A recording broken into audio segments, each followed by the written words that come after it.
welcome to episode 13 of Shane Talks, which is called 13 Ghosts. Yeah, I didn't get very creative with this week's episode when I was trying to figure out a shtick for the number 13 this week. 13 Ghosts was really the only thing that came to mind, and so I put a poll on Shane Talks on the Facebook page, had everybody vote for ghosts that they liked in a wide variety of movies, from horror to comedies. And tonight we're going to talk about the 13 ghosts that got the most votes. I also kind of had to stretch it with what Sun King beer we were going to drink this week. So we got ghosts, death, the afterlife, the devil. So this week Jason and I are going to be drinking Sun King's 666 Sympathy for the Devil. It is a Belgian-style dark ale that's aged in whiskey barrels, I believe. Yep, aged in whiskey barrels. It's got some chocolate, some fruity, like cherry flavor a little bit, some vanilla in the aftertaste. Really nice and smooth and easy. It can easily get me in trouble because it goes down so smooth and enjoyable, and it sits at over 10%. So that's gonna get kind of scary. This is the episode that shouldn't have happened. A very weird thing happened this week. On Monday night, I went to the Shane Talks page to just remind everybody, hey, voting ends on Tuesday for this. Make sure you get your votes in. And the poll was gone. It had magically disappeared. I scrolled all over. I looked at my announcements. The poll was nowhere to be found, so I put up a post saying, for whatever reason, it just wasn't meant to be. I wasn't supposed to do an episode this week. So, like many hotels don't have a 13th floor because it's seen as bad luck, I saw this as a sign. Not supposed to do a 13th episode. But woke up Tuesday morning, had a text from Jason that said, dude, you're crazy. Here's a screenshot of the poll. It's there. I jumped online, and sure enough, it was back. So I don't know why it was missing that late night, Monday night, when I was trying to remind people to vote, but it was back on Tuesday, so this episode is back on. So Jason and I are going to entertain you while we discuss the 13 ghosts that got the most votes. So here's a cheers to episode 13, and Sun King, thanks again for another delicious beer. Enjoy our talk. Well, thank you for joining me tonight, Jason Mayer. Let's talk about some ghosts. I put up a poll on the Shane Talks Facebook website, asking people to vote on, I think there was about 30-ish options of ghosts that I could think of. I told other people they could throw on any that I missed. Just asking people to vote on ghosts that they liked from movies. First thing I'll say is the top 13 that I ended up picking last night from the list. Lots of comedies on there. There's a few that are actually like true horror ghosts, but for the most part, it seems like people really enjoy like comedic ghosts. There were 3 of them that I didn't think of that I want to give honorable mentions to real quick. First one being the Force Ghost Yoda. Steve Brown put that one up. I can't believe I missed that, but that was a great one. My buddy Ben Grigsby put up Michael Keaton from Jack Frost, which as soon as I read it, I was like, he's 100% right, but I just completely didn't even think about that. And then, and the messed up part is do you I'm glad that you specified Michael Keaton Jack Frost, because the horror movie Jack Frost is the exact same kind of scenario, but horror. Yeah.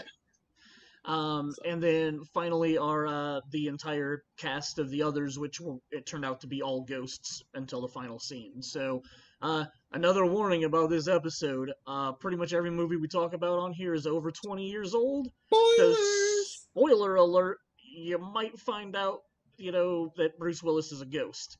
But yeah, if you don't want any ghost movies spoiled for you ever, you probably shouldn't listen to this podcast at all. So, like I said, pick the top 13. We're going to go up from the fewest votes to the top. Number 13 was Miguel from Coco. Really surprised by this movie. It was one I didn't see in theaters. I just didn't make time for it. It left theaters before I had a chance. Watched it at home with the family and really dug it. Left before you had the chance. You just had no inkling to watch it while it was in. Well, but I mean, it was a holiday film, so there was a bunch of other holiday movies out that I cared more about. That I made the time to go see them, and I did not make the time to go see this. Had it been a non-holiday period, I probably would have made time to see it in the theater. Ugly Cry. Ugly cry, 100%. Ugly cry at the end, dude. Oh, like yeah. I like what was worse was so so I take my kids with me, and Chris is sitting next to me, Nick's sitting next to him. And when I started crying, I kind of like, I'm just sitting there like trying to get control of it and stuff. Mm-hmm. And then I turned and I looked, and my kids looked traumatized by the ending of this movie. Obviously everything turns out great at the end because it's a Disney movie and it's a happy ending.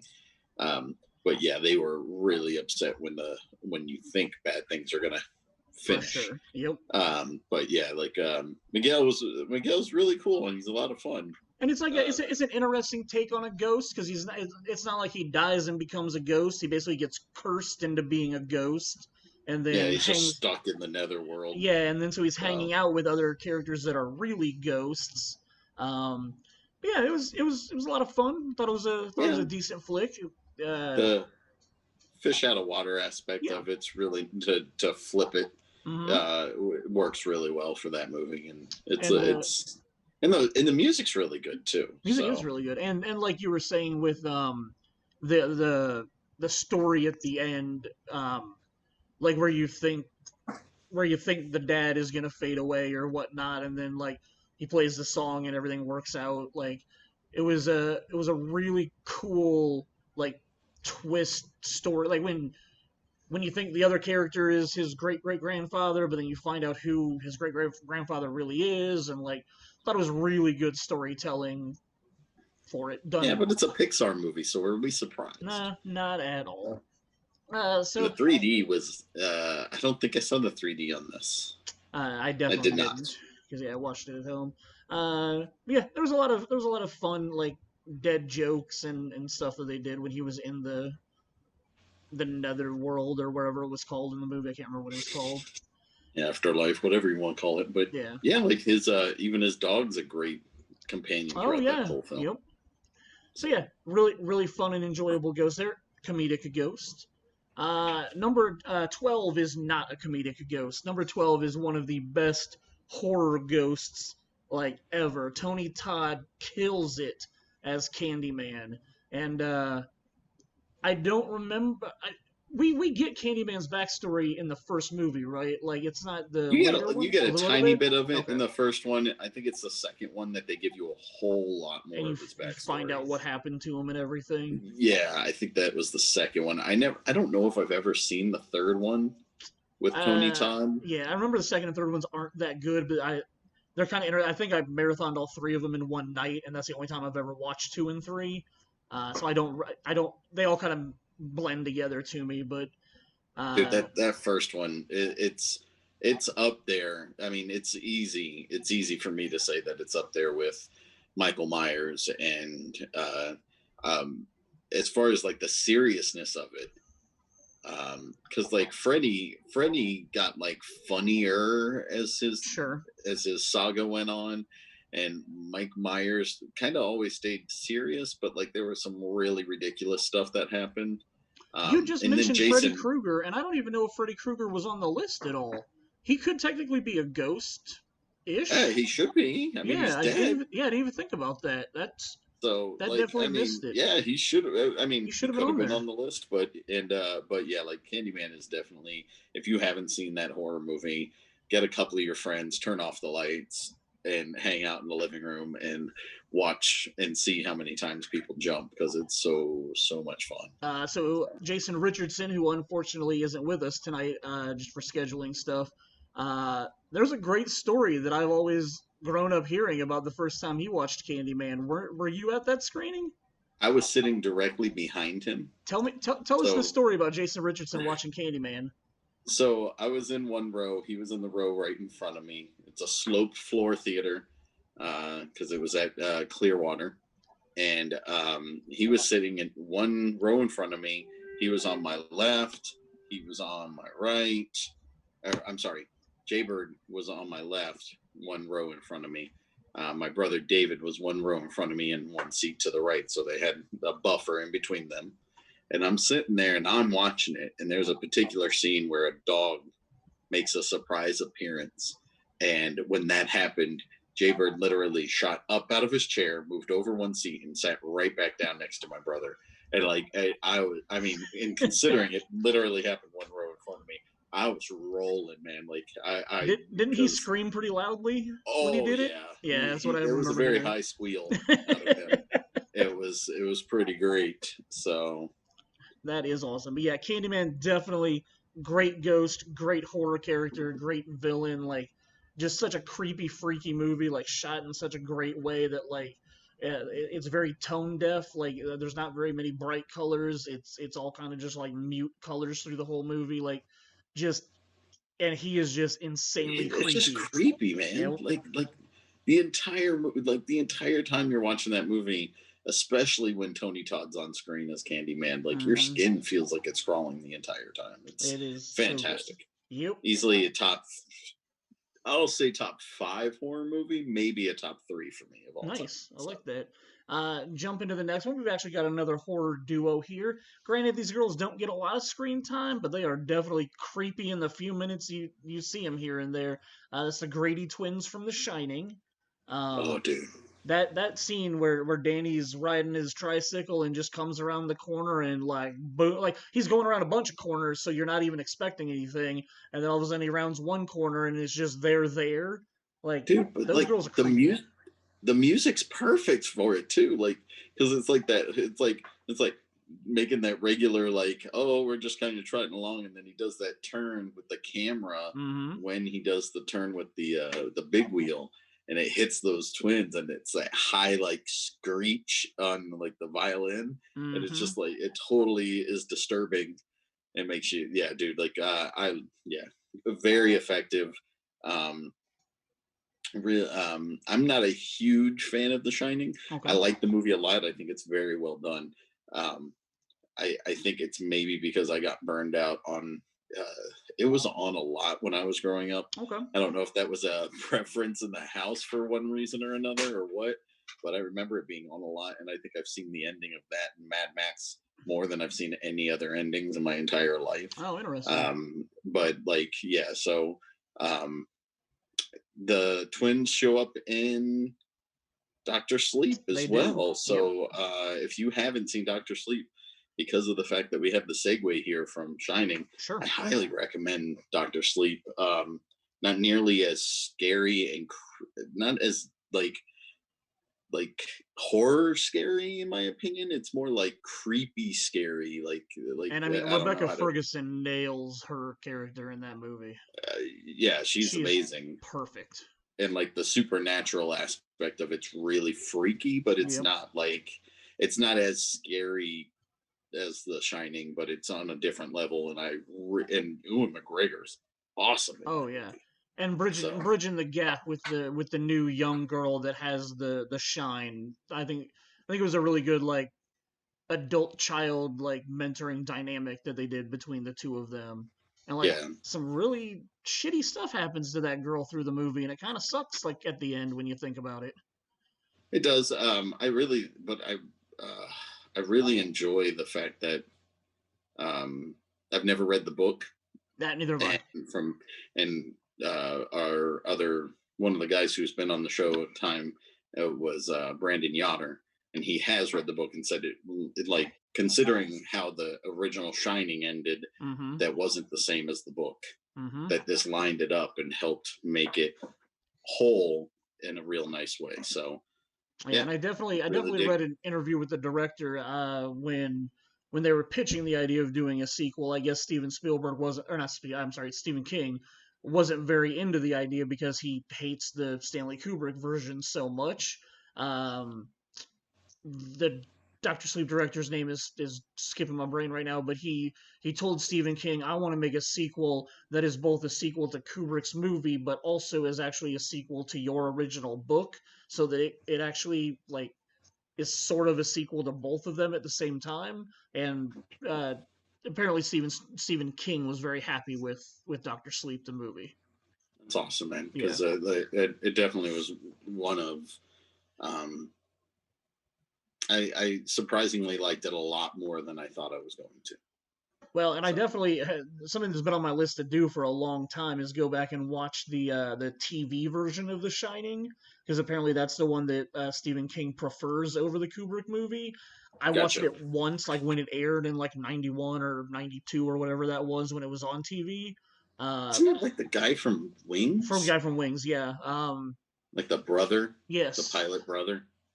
So Oh my God, his name is I can't think of his name, but yes, he's the main character in that one. Peter Weber, Steven maybe Weber, that's right. Steven Weber, something like that.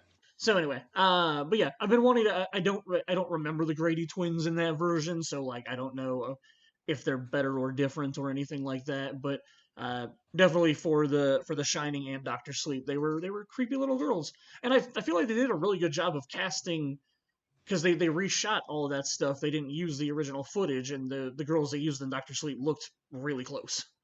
Yeah, I would totally Um, agree. all right, so moving on from that, so The Shining, we'll have another ghost from The Shining later in this. Our next one is the first of two from Ghostbusters, and that is the librarian comedy. What were you gonna say?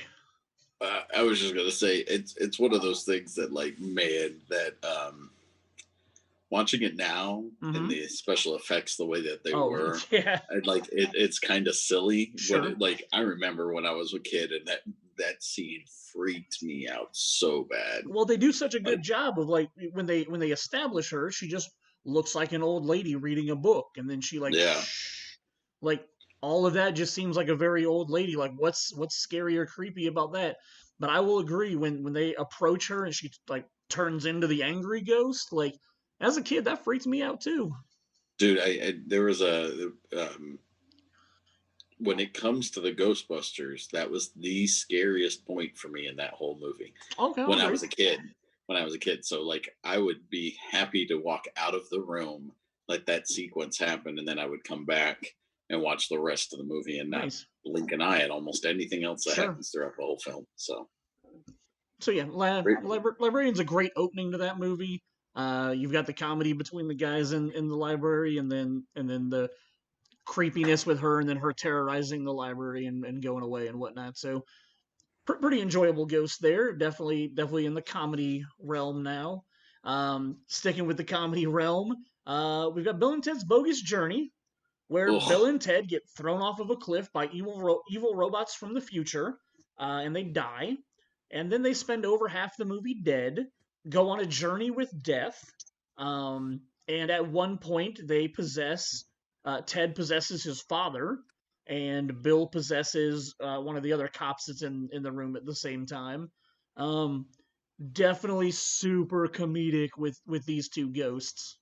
It's not even that good though. Like, I mean, Yeah. don't get me wrong. Like, I love the first Bill and Ted's Oh yeah. Excellent Adventure, and I'm kind of excited to watch Bill and Ted Face the Music here. Hopefully, it's good. But Dead Bill and Ted, it's just like, like And it, and my it argument just is my argument against this movie has always been like I love the fact that the first movie is about time travel and it's a lot of fun. The fact that like there's literally almost there's no time travel that involves Bill and Ted in this movie really, except I'm sorry I take oh, it back. good point. The battle of the bands when they go to the future and then come back and play as Led Zeppelin or whoever it was they were trying to be like.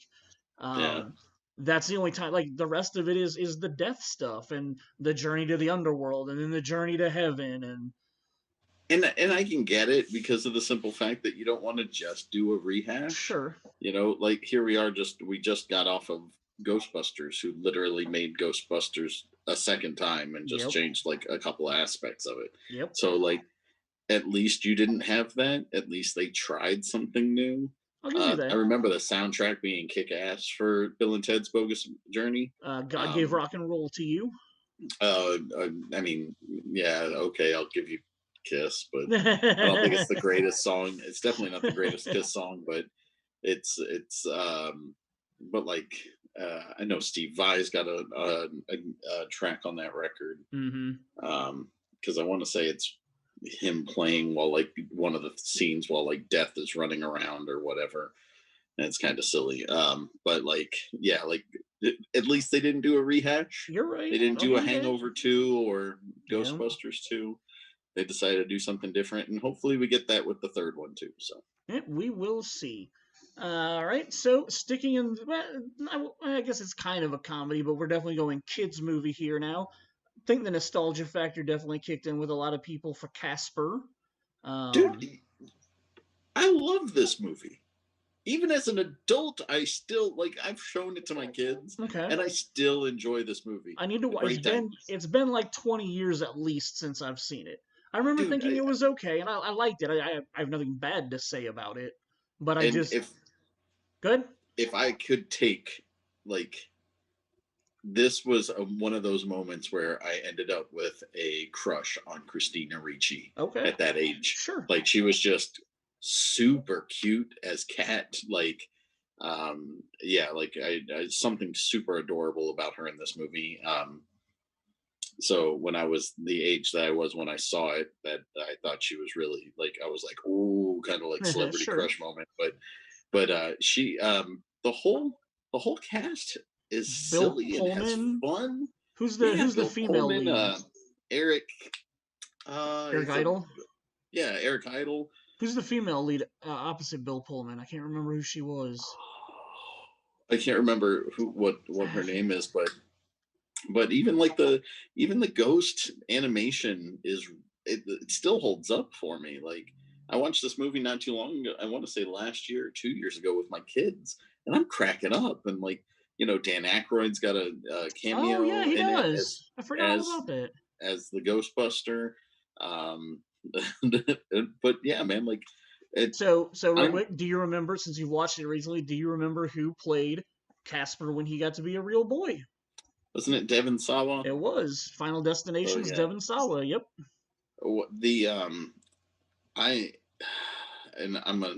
I'm a big wuss and I cry at a whole lot of movies.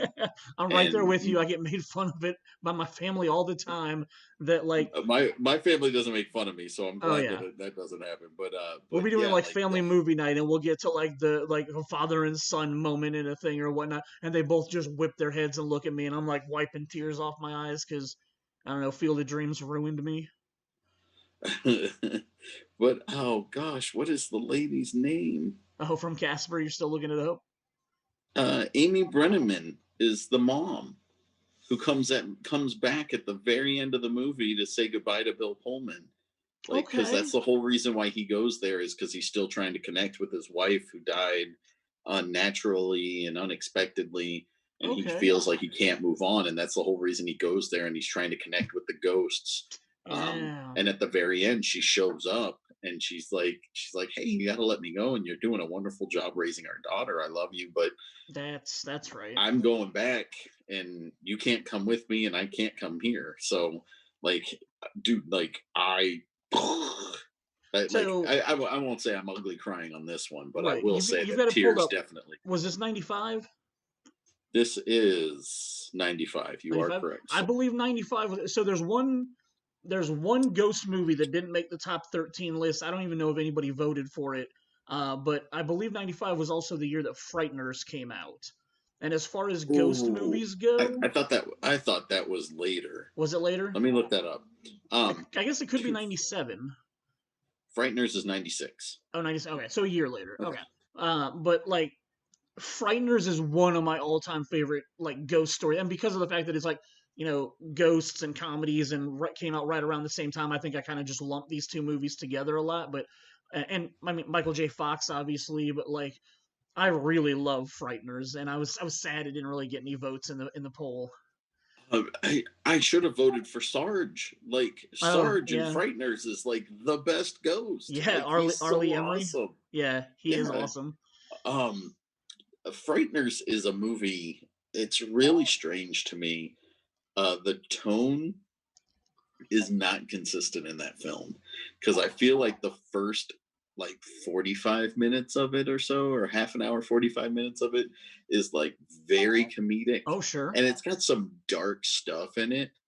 But then once you find out who the killer, who Death is, it goes super dark. 100% agree with you. Oh man, there are times where I've thought about watching that movie, and then I go, I don't want to watch that. I don't want to watch the second half. I like the first half, where it's a little bit more comedy. Well, see, and the but like crazy dude, who's the crazy dude? Jake Busey. No. The like the cop, like, or whatever, that's chasing after Michael J. Fox's character constantly. I'm drawing a. No, he was the other. This wasn't the Black Ghost Chi McBride. He's the really weird dude who's got like the chest thing, and he's like super sweaty, and he's got like the comb over hair. Oh, his name is drawing a blank with me. And then, like, there are so many people that are in this movie too. Yep. Like you said, Michael J. Fox, and then John Astin, Jake Busey, Chi McBride. That's what I thought. Troy Evans, Arlie, Emery, yeah. I think this is the guy. Jeffrey Combs? I don't think that's him though. It doesn't ring a bell. Dude, he's really creepy. Like, ugh. Yeah, I remember the guy you're talking about, but I can't place the actor who played him. So yeah, anyway, tangent right there, just like I said, because they're so around the same time, and I just kind of lump them together. I enjoy Frighteners, and I'm sad that we're not actually talking about any of the ghosts from it. But going on from Casper, we are going to go to ghost number 7, which is a whole bunch of ghosts, to be honest, and that is the crew of the Black Pearl from the Pirates of the Caribbean movie, the first one. I really, as much as like I think the movie itself is just kind of blah. Like I'm not a fan of the Pirates franchise. The first one's the best out of all of them. I feel like they get progressively worse. I don't mind this movie compared to the other ones. The reveal of them being ghosts in this is probably my favorite scene in the entire movie. Like when her and Barbossa are inside and they're having their conversation or whatnot, and he's like talking about ghost stories and stuff. And then she stabs him. Yep. And then she runs out the door, and all of a sudden it's just like the moon lights out, and like everybody's a ghost. And then he walks up behind her. It's just like I really enjoy that reveal. I feel like this is one of the few movies that has pirates in it that does it well. There's not too many great pirate movies that I can think of. I'll agree with that. I really love that reveal as well. Yeah. But I will say that they got the same swordsman who did like the Star Wars lightsaber battles to do the sword play in this movie, and I think the next two. And it really shows. I hate the second and third one. I could have thrown them out the window. I never saw the fourth one. The fifth one was bad. Yeah. So it's sad, but to think of the fact that this movie was based on a ride that had nothing to do with ghost pirates whatsoever, and they ended up using that. And I think it's awesome, and I love the music to it. Another great cast of people. Gore Verbinski with one of his first huge movies. The Mexican was like 2 years earlier. Yeah, but I mean that wasn't even that big. No. It wasn't like this thing's like this was a gigantuan, man. Like I remember being super busy at the theater with it. Like we watched it as a crew, and then we were all pumped, and then it started to come out, and we were like, yeah, you should go see this movie. Do you know what my favorite ghost in the entire movie is? Is it the monkey? It's the monkey. You know me well. Figured. Yeah, the ghost monkey's cute. I have to say, I loved the twist at the end, how Johnny Depp gets to finish Barbossa. Yes. Like how it all worked out for him. So there's some stuff in it that just don't make logical sense when it comes. And I mean, besides the ghost part, like when you're watching the movie, you're like, why did Elizabeth Swann seriously steal this kid's like gold coin and be like, oh, it's mine now? Like, she's got it 10 years later for no reason whatsoever. She didn't like take it so that he wouldn't get in trouble for being a pirate and then be like, here you go, Will. No, it was like, bitch, this is mine. Like, I'm a rich person. I'm going to keep your gold. That always bothered me. But yeah, like who's the Commodore that you like? Oh yeah, the dude that was in Smash and he was in Coupling. Yeah, Jack Davenport. Yeah, Jack Davenport's awesome. He's fun. Yeah, he's fun in this movie. Orlando Bloom isn't a wooden piece of nothing in the film like he is in most of the Lord of the Rings films. Yep.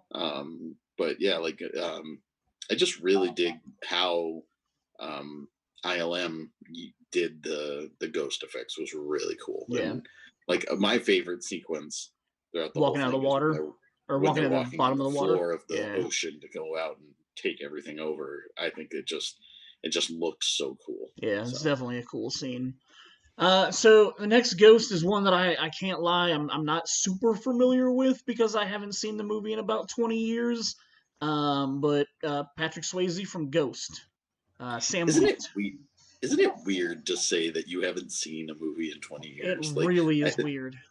And doing all these podcasts, it's been one of those things where I'm like, when did I last watch that movie? Like, oh wow, it's been like before I had my kids. Sure. Like, yeah, it's really strange.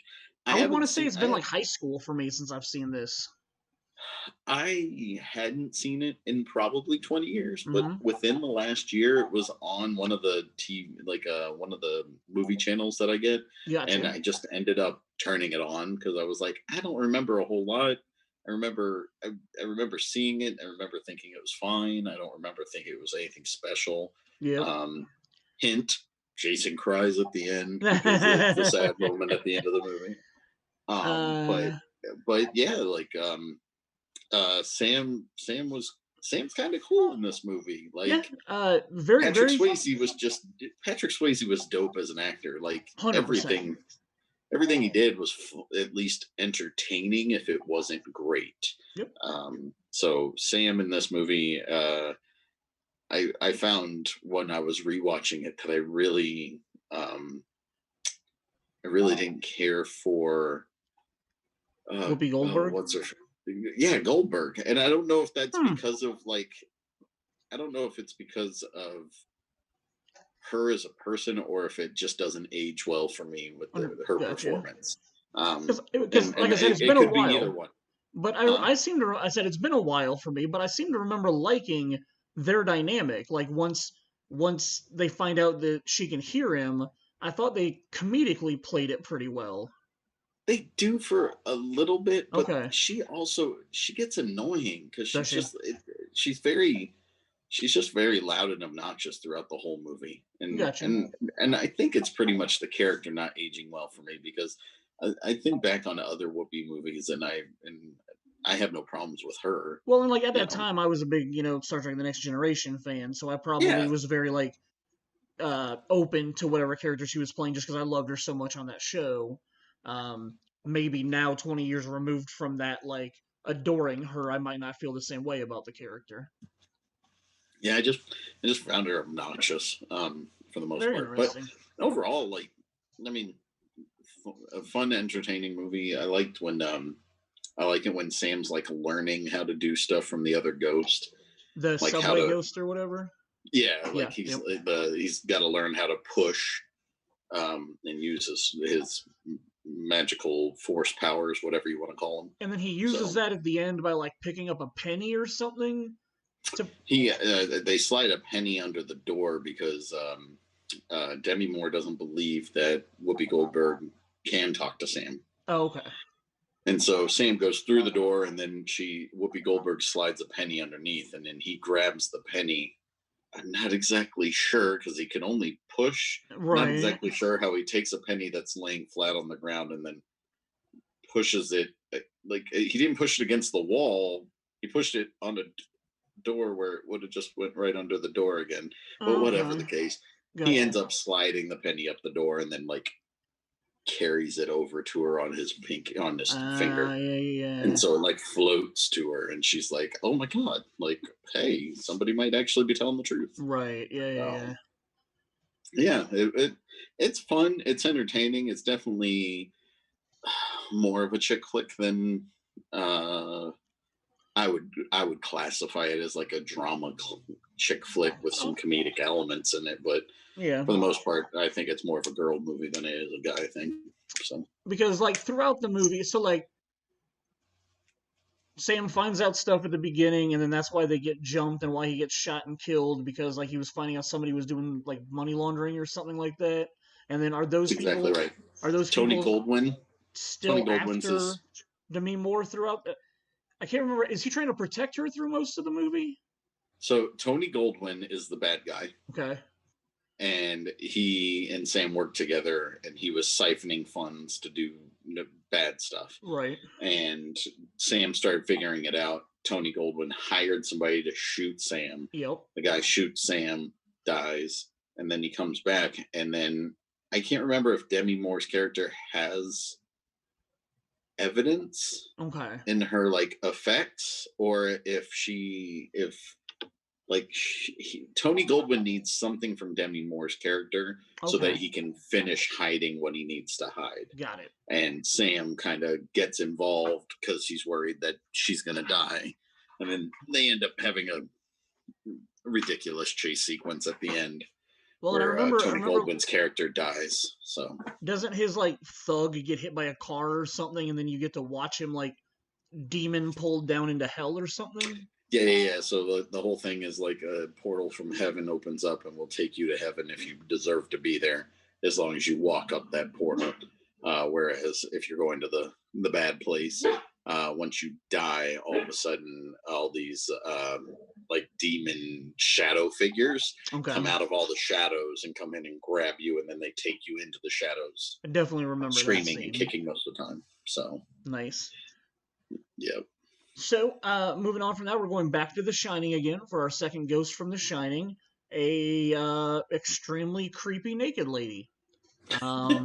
This is a theme for Stephen King, right? Like an old creepy lady who has to be naked. Yeah. So she comes out of the bathtub in room 237, and yeah, she scared the bejesus out of me when I was younger and watched it. Great moment in Ready Player One, which we talked about I think last week or a couple of weeks ago. How it was definitely it's kind of a cool homage moment for the movie version of Ready Player One. So yeah, creepy as fuck, dude. And I'm pretty sure that like 2-minute scene is all that she's in the movie, but it's definitely memorable and definitely. And she also comes back in Dr. Sleep. It is just as she's actually a pretty decent plot device that they use at the beginning and the end of the movie. Absolutely. That's really dope. Like, yeah, very good. I just realized that's a very good bookend where Danny's dealing with her at the beginning of the movie, and then the new girl is dealing with her at the last scene. That's pretty good bookends for that movie. So, not really much to say about the naked lady except that she's really creepy. Number 4, we're getting back into some kids movies. She appeared in 2 of the Harry Potter ones, The Chamber of Secrets and The Goblet of Fire, and that's Moaning Myrtle. Which is weird because out of all the ones, I would have thought like nearly headless John Kane would have been like the one that would have popped up for everybody from Harry Potter, because I think he's hilarious in his just little small bits that he does throughout the whole movie. That's actually a really good point. That's a character that I didn't think of, and I don't think anybody else put him on the voting. So somehow like headless Nick, yeah, that's right. Because it's like John Cleese, right? Yeah, sorry. What did I say? I don't think you said a name. I thought I said John something, and but yeah, you're definitely right. It's John Cleese. Yeah, but I like it when he's like takes his head and he like completely. It's almost off when he like nods at people. Like I think that's better than Moaning Myrtle. I find Moaning Myrtle really annoying.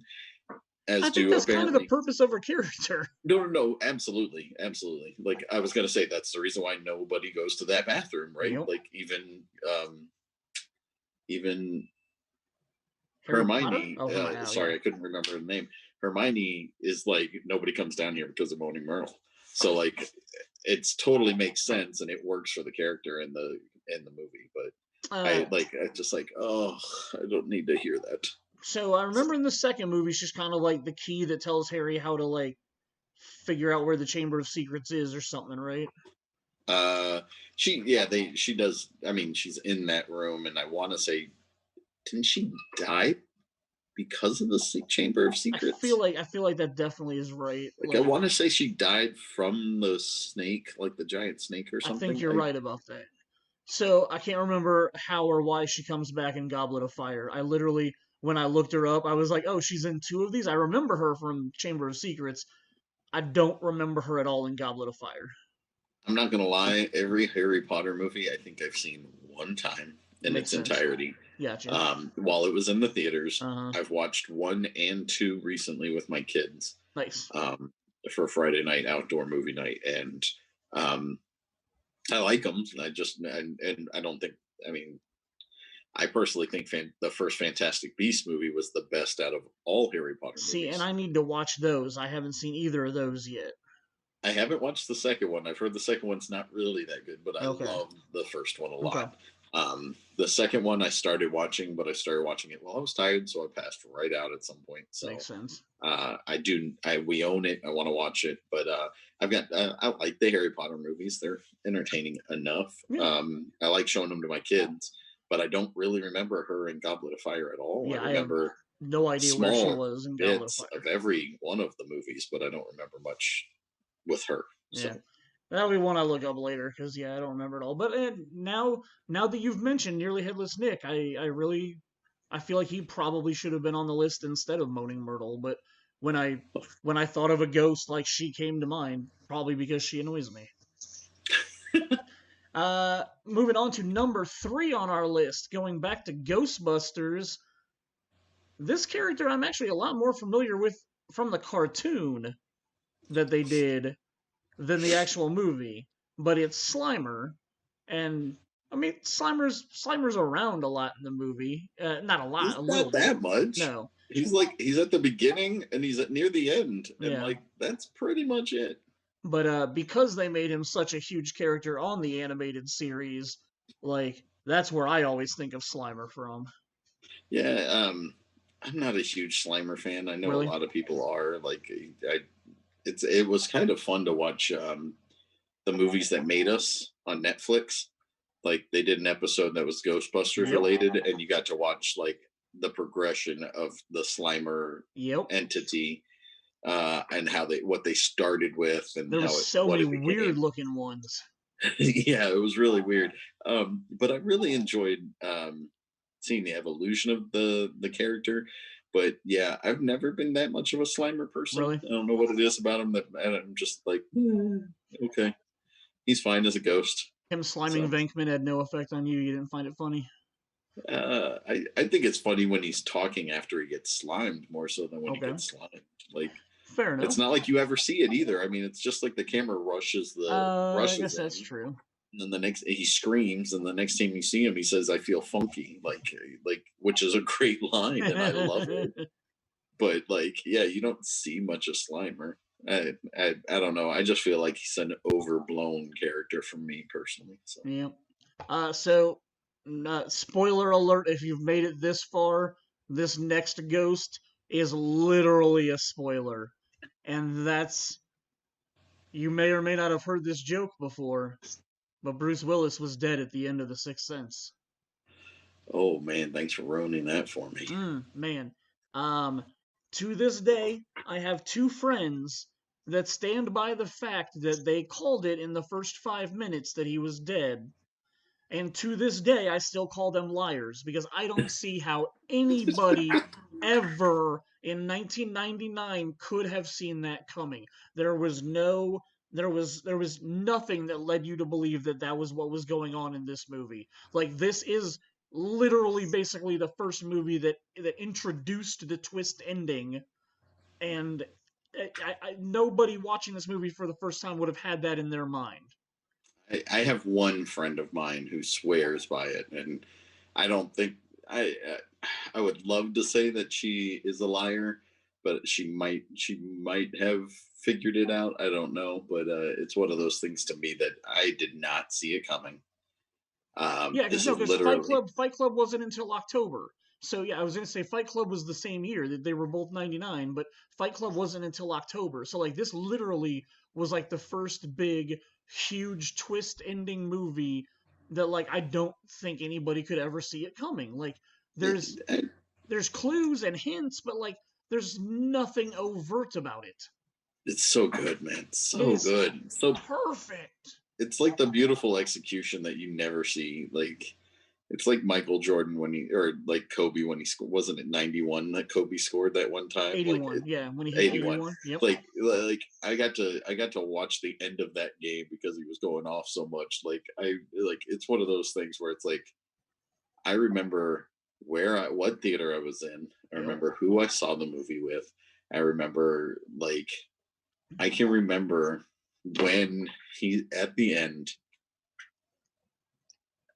I got it the moment the ring fell out of her hand. That's when it came to me. Not when it hit the floor, not when it rolled over to him. The moment it came out of her hand, I went, and like I sat there and I just did that deep breath and I just got chills going up my arms. Like, dude, like that, like the amount of creepy, all the hairs on my neck standing up, everything standing up on my arms, just chills going through my whole body. Fantastic execution. I can't remember 100% if the ring dropping happens before or after he looks at the door and sees that the table is pushed in front of it. The ring drops and then he starts recognizing all of those. Because yeah, that was the most. So I guess I was like a couple of seconds behind you, but like when he looks over at the door and sees that the table has been pushed in front of the door, that's when I was like, "There's something not right going on here." Like I've seen him go through that. Like I've seen him go through that door to go downstairs. Well, no, you never see him go through it. He's just downstairs. Oh, good point. Okay, yeah. Yeah, like dude, that whole like the execution in that movie is just flawless, and like that's what you get when you have somebody who has a really great idea and he seriously just holds on to that idea. And like how long did it was 6 years, 7 years that he fine-tuned that script, something like that. Yeah, he definitely worked on it for a long time. Like and that's the reason why I think like episode 4 A New Hope works so well for George Lucas is he was writing it and revised it so many times and he just kept going back to that and fine-tuning that. I mean, he never had another script that was nearly as good as episode 4 in any movie that he ever did, because he didn't even write the scripts for, I mean, he co-wrote. Did he write the scripts for Indiana Jones? No, I think he was story by credited on those. I think so. Yeah. Like I don't know if he actually wrote the script. Well, and like that's even the more crazy thing about Shyamalan is, in my opinion, like he hit it out of the park like 2 or 3 movies in a row. Like I love Unbreakable that came next. I don't mind The Village, which I'm pretty sure was the next one after that. Well, he did Unbreakable. You said Sixth Sense and Unbreakable. Sixth Sense, Unbreakable, and then I think The Village was the next one was next. Was it Signs and then The Village, or Village and Signs? I think it was. That's tough. Either way, 3 out of 4. Like I'm pretty sure those 2 were very close to each other. Well, and again, like we discussed, like Signs, I didn't hate after my first viewing. Once I knew what I was getting into with Signs, I really enjoyed the movie the second time. Yeah, everything else is story by George Lucas. Okay. So yeah, he never. Sorry, anything that was good that he had ideas for, it was all ideas. It was not the actual execution of the script. So he's a great idea man, just not very good with dialogue. Absolutely, but yeah, like and the dialogue's not the greatest in A New Hope, but it functions, and it works for setting the tone of the whole thing. So but getting back to Shyamalan, like there's a reason why he was in my top 10 directors, man. Like he did picture perfect movies, like you said. 3 out of the first 4 are damn good movies, and the fourth out of those 4 was still good. Yeah, like I don't know, like yeah, he and And Bruce Willis is so good in that movie. Mm-hmm. Like, and you look at the stuff that he does, and I don't think that Bruce Willis. I feel like Bruce Willis plays Bruce Willis a lot, especially nowadays. Like he's just cashing checks, man. Like he's got Harrison Ford syndrome. Like I'm not gonna try hard unless I get a really good director telling me I need to try hard. And yeah, like, and that Malcolm's character in that movie is so good. Just and now that I'm thinking about it, very much like Candyman. Like it's a very like mostly monotonous movie, except for the color red pops out every now and then. But dude, and like all the scary, like every time a ghost shows up, it's not good. Like the girl under the bed. The kid saying, "Look, you want to see my dad's gun?" Like, oh, I'm getting like chills and like Malcolm Crowe is our big ghost from this movie. But if you really want to break it down, like Sixth Sense has a lot of other creepy ghosts in it. Dude, like the girl who's like the you said the girl under the bed, but the first time he meets her, she's vomiting on him. Yep. Like, oh, like the woman in the kitchen who cut her wrists. Like, yep. Like all the creepy people in the courthouse that were hung. Like, yeah, that's a pretty. I still like the sequence when he goes in the dungeon at the top of the stairs. Dude, like, and you don't see anything. You just hear all the banging and the screaming. Like, dude, like, I'm getting chills thinking about that. Yeah, like, that's a great Alfred Hitchcock moment. It's 21 years ago. Yep. Like, and I'm still just thinking about it and getting chills. Like, that's amazing. Yeah, that movie is so good. So as good as that movie is, that was not our number one ghost. Our number one ghost by far, pretty sure he had double the amount of votes of Malcolm Crowe, went comedy, and I can't argue with it because Beetlejuice. This movie's a classic. It's fun. I don't know how I always forget that this was directed by Tim Burton. Yeah, I don't know why. Potentially my favorite Tim Burton movie. Yeah, it's one of Tim Burton's movies I don't hate. It's Baldwin's in it. Gina Davis. Yep. The daughter is Winona Ryder. Thank you. Yeah, amazing cast, great visual effects, a great comedy. Like the big worm thing, like when he does the stop animation. Effects. Like, yeah, when you look back on it, like it probably doesn't look the greatest today. I haven't watched it recently. Like it probably doesn't like hold up visually, but like I'm a sucker for practical effects. So even if it looks kind of cheesy, like the fact that I know that they built that head that he's wearing, or like anything like that, like. It's a very fun movie. It's a very entertaining movie, and Beetlejuice is just so out there as a character that, like, growing up, I was just like, I'd never seen a character like that. Like 89-ish, I think this was, maybe 90, somewhere around there. I don't know. I can look it up for us. Yeah, I'm pretty sure it's late 80s, but like. When I was 10 years old, I'd never seen a character like so just over the top and ridiculous and crazy like that. 88. 88, okay.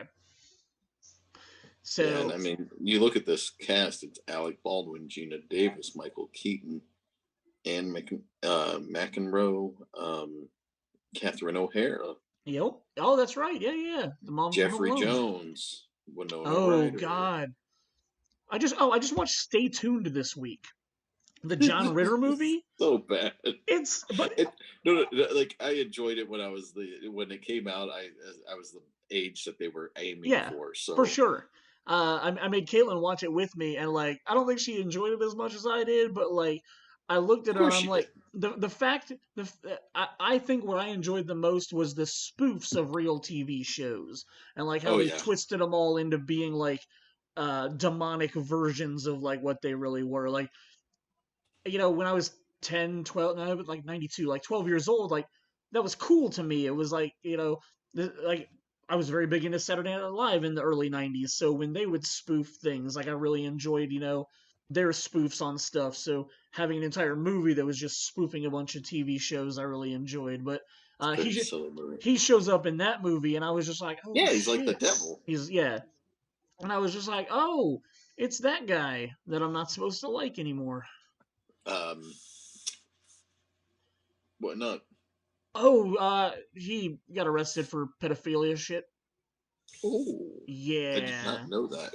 Yeah, it sucks every time I watch Ferris Bueller because it's just like, yeah, he's a known sex offender with a bunch of pedophile stuff on his resume, and it's kind of a bummer because he did a lot of movies that I enjoy and things that I really like Ferris Bueller, Stay Tuned, Beetlejuice.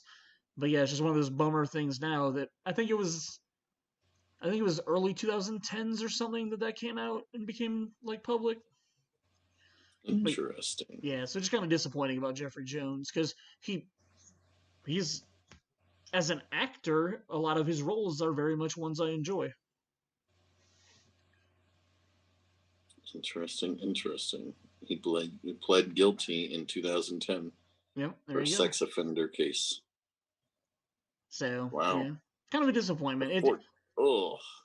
Yeah, it's one of those things where, like I said, like a lot of his roles I really like, but are unfortunately tainted by that knowledge.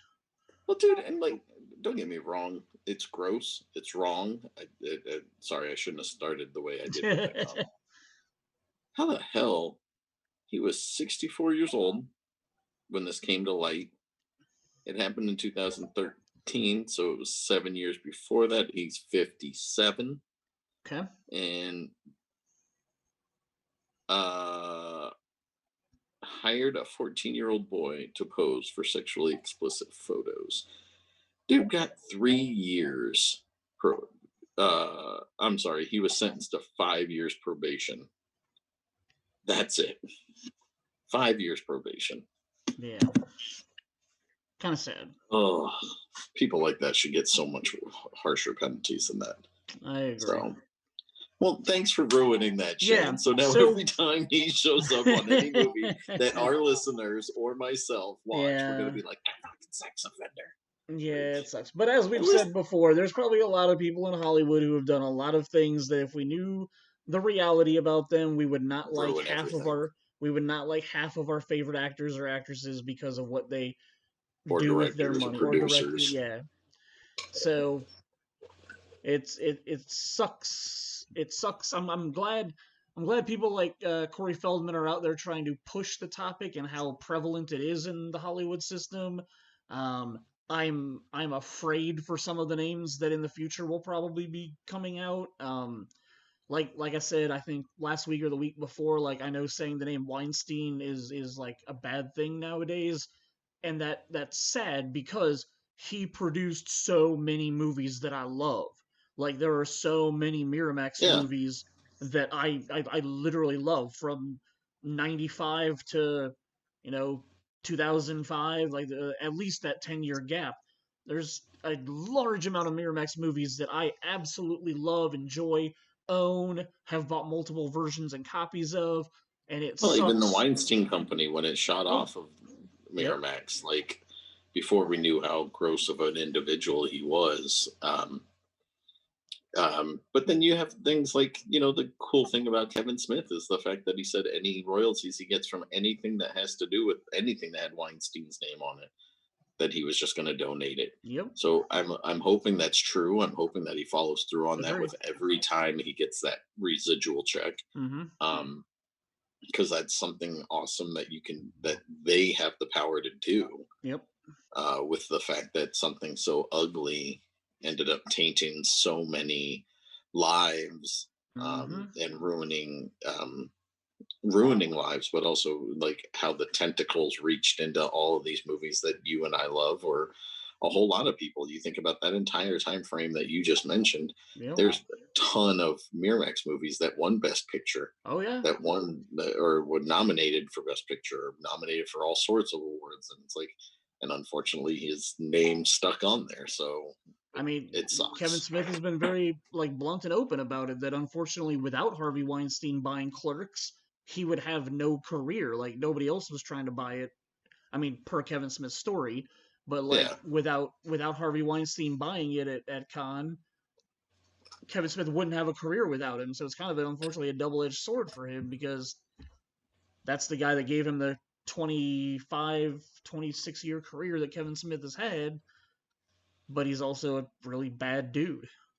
Well, yeah, but I mean, like, you look at Good Will Hunting. Yeah. It's not, I mean, he had his hand in that. And, Shakespeare in Love. I was going to say Shakespeare in Love is one of my all-time favorite romantic movies. And yep. He's got his hand in that. And Phantoms. Scream. Yep. Yeah, so you say Phantoms. I don't know why you keep bringing that movie up. I understand what's happening next week, but, like, dang, dude. Oh yeah, next week we're going to talk about 40 Ben Affleck movies. I'm so excited. I have not watched Phantoms all the way through. It's not a bad movie, man. It's not that bad. Like, if I had access to it, I'd probably be like, okay, yeah, I'll watch it. But yeah, like, I mean, it's a science fiction horror movie. Like, isn't it Dean Koontz? Yeah. Yep. Okay. So, like, it's stupid people doing stupid things and going off by themselves to get killed by the creature. It just so happens that it's not a, like, mass murdering serial killer. It just happens to be an alien life form that's doing it instead. So, I don't hate Phantoms. I'm also not going to tell you it's the greatest movie in the world, but, like, I don't hate it. I've watched it. Well, it's not on any of the streaming services that I subscribe to, so I will not be watching it at this time. So. Well, we'll see if I can make my DVD go your way. But yeah, so that was our ghosts, and then our tangent about bad people in Hollywood that it just kind of came out of nowhere, but it all kind of connects. So we're actually going to be around our hour mark that we usually aim for every week. Sometimes we double or triple that, but with only 2 of us on here, we went pretty quick tonight. Next week, super excited. It might just need to be you and I, because I don't know if a third person could. That might make it like a 6-hour episode or something. But next week, episode 14, is Always Be My Affleck. And it is going to be Jason and I talking about every single role that Ben Affleck has ever played, starting with his uncredited appearance in Field of Dreams as a background extra at Fenway Park, and going all the way up into this year's The Way Back, which is literally in my top 3 performances of Ben Affleck of all time. I absolutely love The Way Back. So we're going to cover every movie in between those two and talk about what we do or don't like about them. And then the week after that, episode 15 is going to be $15 Little Man, which, if you know, that's part of the rap from Jay and Silent Bob Strike Back. And we're going to be talking about Kevin Smith for an entire episode, going through his career, the ups, the downs, the weird stuff that he got into. After that, we've got a couple of different ideas we're kicking around, so I don't really know what to announce for episode 16 yet. But those are the next 2. We're going to have fun with that. We do have a Firefly-specific episode that's coming up at the end of September. Getting together a bunch of our friends that are huge Firefly fans. The 15th anniversary of Serenity being released in theaters is this year. 15 years, man. Big Damn Heroes. I love it. You should have saved that shirt for that episode. Oh, man. I don't worry about it. You got others? So the Serenity Firefly retrospective episode, we've actually, as of now, got quite a few of our friends that are interested in being on that one, so we should have a really good chat that night. I've got to figure out a way to set up things behind me. And yeah. I got my Firefly, or my Serenity, well, how do I point? We got my Serenity behind me. But yeah, so I'm looking forward to the next couple of weeks. So we're going to be talking about some things that I'm really passionate about and that I really love. So appreciate everybody's time. Jason, I absolutely appreciate your time every week committing to doing this with me, because it's always fun to chat movies with you, and it's something that during this pandemic I've missed doing on a regular basis. So I'll take once a week if I have to. But yeah, thank you everybody that's listening, and we will catch up with everyone soon.